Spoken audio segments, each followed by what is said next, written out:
વિદ્યાર્થી મિત્રો, આજે આપણે ત્રિકોણમિતિનો અભ્યાસ કરીશું. તો ત્રિકોણમિતિ શું છે જુઓ. તો ત્રિકોણમિતિ એ કાટકોણ ત્રિકોણની ત્રણ બાજુઓ તથા તેના ખૂણાઓ વચ્ચેનો સંબંધનો અભ્યાસ દર્શાવે છે. અહીંયા ધ્યાન આપો. આપણે આ ત્રિકોણ ABC દોર્યો, બરાબર, એના ખૂણો B એનો કાટખૂણો છે. તો ત્રિકોણ ABC માં ખૂણો B બરાબર 90 હોય તો એનો AC રેખાખંડ શું થાય? કર્ણ. AC રેખાખંડ એનો કર્ણ છે અને ખૂણો A અને ખૂણો C એકબીજાના કોટિકોણ છે. તમને ખબર છે કે ત્રિકોણના ત્રણેય ખૂણાનો સરવાળો કેટલો થાય? 180. એમાંથી આ 90 અંશ બાદ કરીએ તો આ બેનો સરવાળો 90 મળે કે ના મળે? જે બે ખૂણાનો સરવાળો 90 થાય એને એકબીજાના કોટિકોણ કહેવાય. બરાબર? તો ખૂણો A વત્તા ખૂણો C બરાબર 90. હવે ત્રિકોણમિતિની ઓરિજિનલ વ્યાખ્યા ધ્યાન આપો.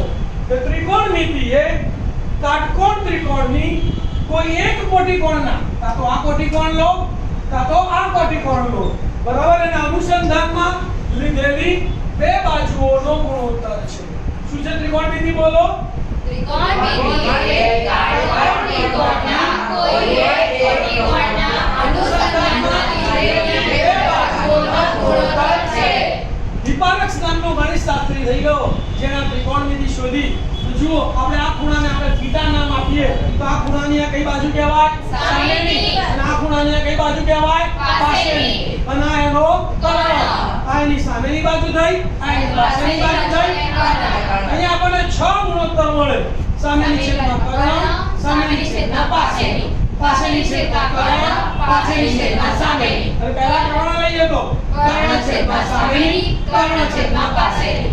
આ 6 ગુણોત્તરને વિપારક છે જુદા જુદા નામ આપ્યા. તો હવે આપણે ત્રિકોણમિતિય ગુણોત્તરનો અભ્યાસ કરીએ તો પહેલો ગુણોત્તર છે કે કાટકોણ ત્રિકોણમાં થીટા ખૂણાની સામેની બાજુ અને કર્ણના ગુણોત્તરને થીટા ખૂણાનો sin કહે છે, જેને ટૂંકમાં sin થીટા કહે છે. તો માટે sin થીટાનું સૂત્ર શું મળ્યું? sin થીટા બરાબર સામેની બાજુ છેદમાં કર્ણ. નંબર 2, કાટકોણ ત્રિકોણમાં થીટા ખૂણાની પાસેની બાજુ અને કર્ણના ગુણોત્તરને થીટા ખૂણાનો cosine કહે છે. અહીંયા પણ અમે ત્રણ અક્ષરો લીધા તો જેને ટૂંકમાં cos થીટા વડે દર્શાવાય છે. તો cos થીટાનું સૂત્ર શું મળ્યું? cos થીટા બરાબર પાસેની બાજુ છેદમાં કર્ણ. તો યાદ રાખવાનું, sin નું શાક, cos નો પાક. શાક એટલે સામેની બાજુ છેદમાં કર્ણ, પાક એટલે પાસેની બાજુ છેદમાં કર્ણ.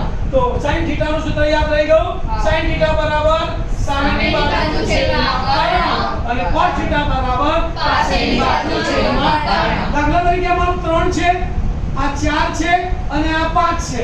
તો sin થીટા નું માપ કેટલું થાય? 3/5. અને cos થીટા નું માપ કેટલું થાય? 4/5. ક્લિયર?